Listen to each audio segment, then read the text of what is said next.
Chapter 1 Integers. In this session, we are going to talk about properties of integers under addition and subtraction.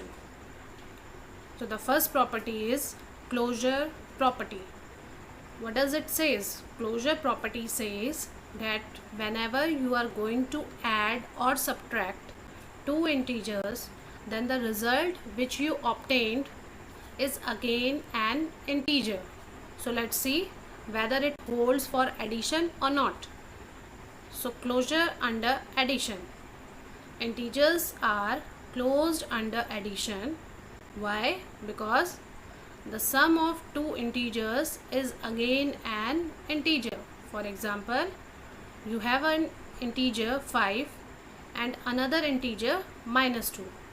And after adding 5 and minus 2, we get 3, which is again an integer. So after adding two integers, the result which we obtained is again an integer. So that is why our integers are closed under addition. Now let's move to closure under subtraction. Integers are also closed under subtraction. Why? Because the difference of two integers is again an integer. So integers are also closed under subtraction since the difference of any two integer is again an integer.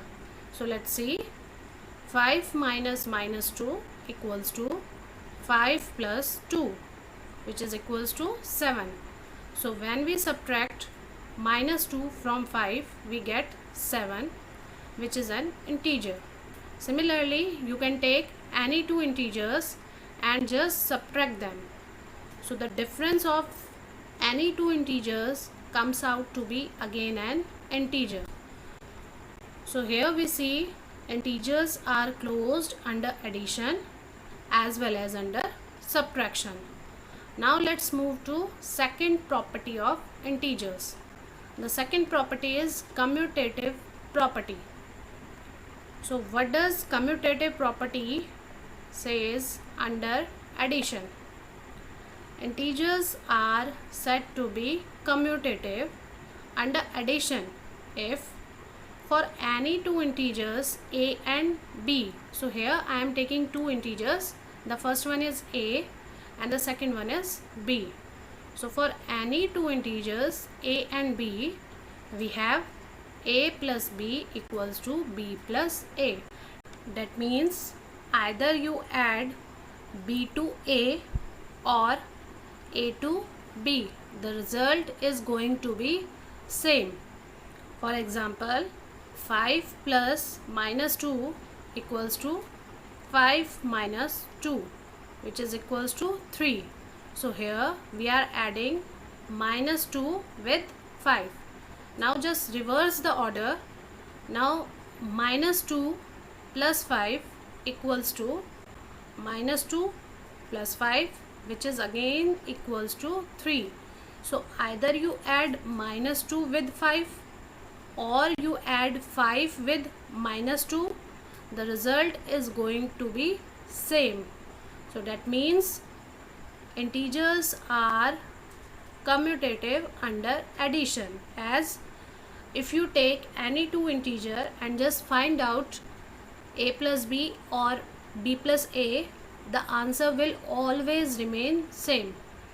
So we have integers are commutative under addition. Now let's move on to commutativity under subtraction.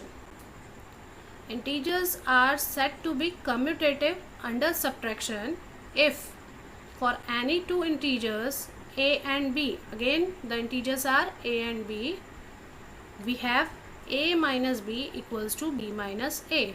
So we are saying integers are said to be commutative under addition if we have a minus b equals to b minus a. So let's check whether we have a minus b equals to b minus a or not. So again I am taking 5 and minus 2 and then I am subtracting minus 2 from 5. So 5 minus minus 2 equals to 5 plus 2, which is equals to 7. Now reverse the order of these two integers. So now minus 2 will come first and 5 after that. So minus 2 minus 5, that is we are subtracting 5 from minus 2. So it is equals to minus 2 minus 5, which is equals to minus 7. So here we get that 5 minus minus 2 is not equals to minus 2 minus 5. That means a minus b is not equals to b minus a. And since a minus b is not equals to b minus a, therefore integers are not commutative under subtraction. So you have to just remember that integers are commutative under addition, but they are not commutative under subtraction. Now let's move on to the third property of integers, which is associative property.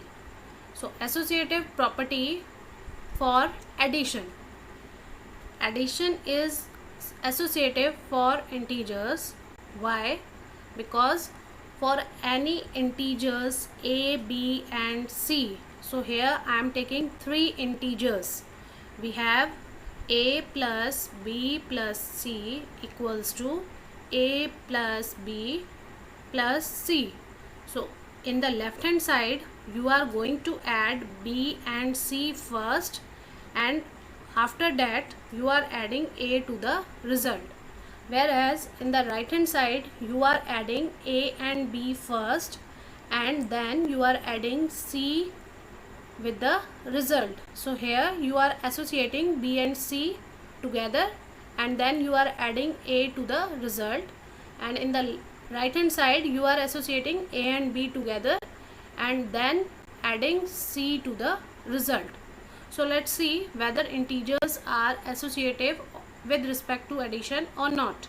So I am taking an example, and my integers are 5 minus 2 and 3.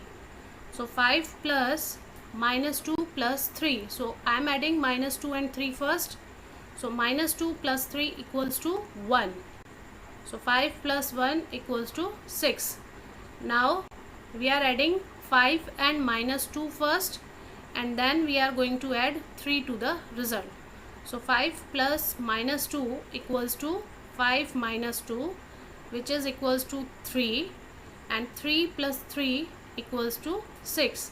So here we see that 5 plus bracket minus 2 plus 3 bracket closed is equals to bracket 5 plus minus 2 bracket closed plus 3, that is a plus b plus c equals to a plus b plus c.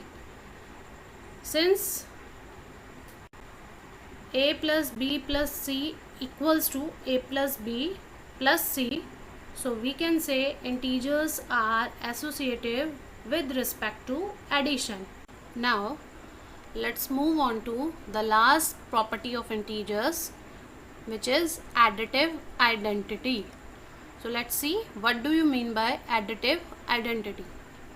0 is the additive identity of integers. I am repeating, 0 is the additive identity of integers. Why? Because if we add 0 to any integer, we get the same integer. That is, for any integer a, we have a plus 0 equals to 0 plus a equals to a.